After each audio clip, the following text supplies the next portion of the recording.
All right, everyone, we now have some more polls to analyze for the 2020 Dem nomination. It's a little bit stagnant. Right now, Biden is in one of his troughs again. He'll start to rise again within a week. He's been very, very consistent at this. There's no reason to believe that he's going anywhere. He'll stay at between 25 and 30 or thereabouts. He'll stay, I think 26 actually is his floor, up to the low 30s. He gravitates back and forth between this 4 or 5 point spread, and he has for months and months, so he'll stay there.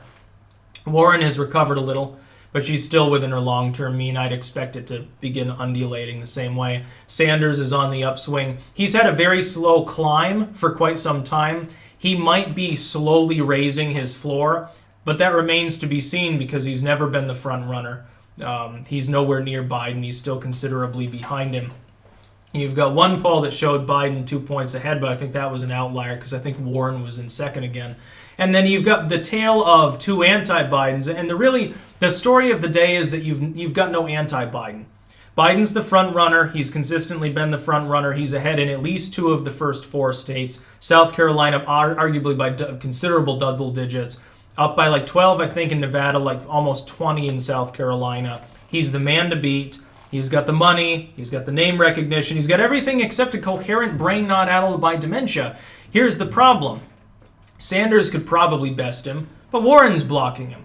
Buttigieg could easily best him. I've already told you, if Buttigieg becomes the nominee, you've actually got a chance of winning in 2020 against Trump. It's still a long shot, but it's there. He's getting blocked by Bloomberg. He was set to rise up to about the level Warren is currently at, but he was blocked. Bloomberg got in, and if you add Bloomberg's total, which I guarantee would have been Buttigieg's support, it's strictly anti-Biden, non-leftist voters.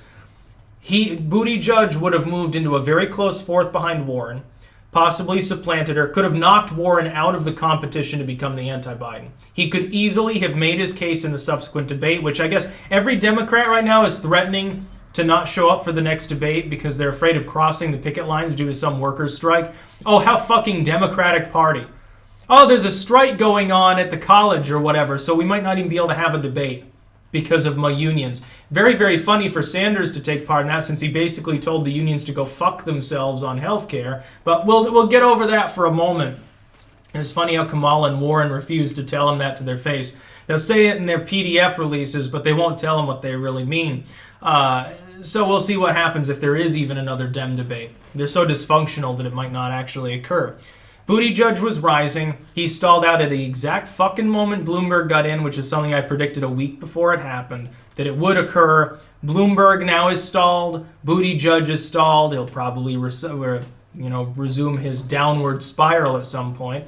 He would be the man to beat if it weren't for Michael Bloomberg. Bloomberg just couldn't wait any longer. He's like, well, I'm 74. I probably won't be around in 2024, so it's probably the last hurrah. I've got all this money. Why not go out with a bang? I want to be the Democratic version of Trump.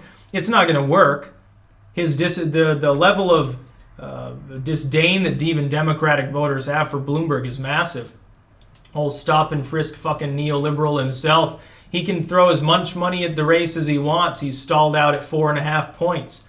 Makes him viable, arguably, in the way that Yang or Klobuchar are technically viable, but it doesn't really matter. At this point, it's a 3-person race. It would have been a 4-person race if Bloomberg hadn't gotten in. Buttigieg would be riding on 15, I bet, right now. We'll wait and see another week's or so worth of polls, and I'll tell you what I expect to see. Warren will stabilize. She's had a little bit of an upswing, but she'll stabilize at her long-term trend, which is a couple points higher than her low there. Sanders will stabilize. He might rise a little bit. Biden will continue his upswing. He'll start going back up again within that very narrow range. Buttigieg, I would expect, will for a while stabilize and then fall. I expect that he's had his Kamala moment, which is really, it's terrible for the Democrats. He's probably the only person who could have won. Bloomberg can't win. By the way, Bloomberg is right on every candidate except himself. He came out and said, the reason I'm running is because I looked at the field and said, Trump will curb stomp these people. He'll eat them for lunch. He'll destroy them. Well, I can do it. Well, he's right on everything except for the last proposal, which is him being viable. Okay, an old, rich, billionaire white dude being the Democratic nominee. Nothing says youth turnout like a 74-year-old billionaire, dude. Trump would utterly destroy you. He would utterly destroy everyone else other than maybe Buttigieg. And again, that's like a 1 in 10 long shot sort of situation.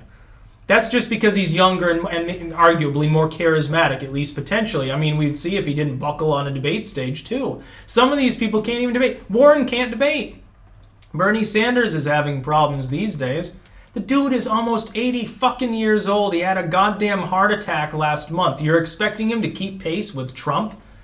It's funny, Trump takes like an unscheduled doctor's visit. Everyone's talking about how he must be dying. Bernie Sanders literally has a heart attack at 78. He's just fine. He's raring and ready to go. I'm surprised that didn't stall his campaign down to zero. This is a testament to the fortitude, definitely, of the far left in backing him. If it weren't for Warren being in the way, Bernie Sanders would probably be the front runner right now. And if Sanders weren't in, Elizabeth Warren would probably be about even with Biden. Either of these people, by the way, at the very least, they'd have kind of a credible candidacy. Sanders would lose in a spectacular fashion, I think, but at least, he would do it with grace. He'd do what the Republicans are good at doing, losing with grace, losing with dignity, with solemnity and a little bit of a smirk, bowing their heads and backing off of their ground over and over again. It'll be funny to see the Democrats lose. Because, I'm looking at the field again. I'm trying to figure out a way, because the analyst in me says there's never a 0% chance. There's always a 1 in 100 chance the Democrats win. I'm trying to formulate how that happens.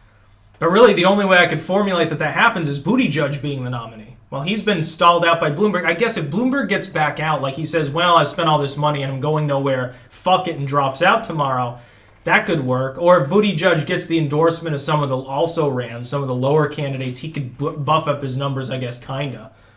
If Elizabeth Warren says, I'm tired of fighting with Sanders and I'm endorsing Buttigieg, something like that, but those are all long shot odds too. The problem is that the only path to victory for the Democrats relies upon odd, arcane, unlikely things happening in quick succession. That's Biden keels over tomorrow, and Buttigieg is the only moderate left in the race. Think about this. Buttigieg is a moderate. Somebody with deep Trump derangement syndrome, far left beliefs on half a dozen major issues, and he's the moderate in the race at the moment. Elizabeth Warren passes for a sane progressive. Come on, dude. These people are so far left, you got to be insane. You got to be insane to think half of these people could even be... the idea that they could even be viable running on some of their platforms in their Senate seats would be difficult. Like, Elizabeth Warren has gone way, way out there. I think even the people in Massachusetts must be cocking an eyebrow at this point, I'd think. Now, some of them probably not, but at least a few of them would be. I'd think she'd have difficulty regaining your Senate seat if somebody, if Shiva gets an injection of Ron Paul cash or something, runs again, he could probably win in a state like Massachusetts. I think you're looking forward to a major Trump victory in 2020 if nothing major changes. And if Biden's your nominee, oh my God, what a bore fest. It'll basically be Trump running rings around a dude who's alternately incoherent and fucking asleep. That's about all. Peace out.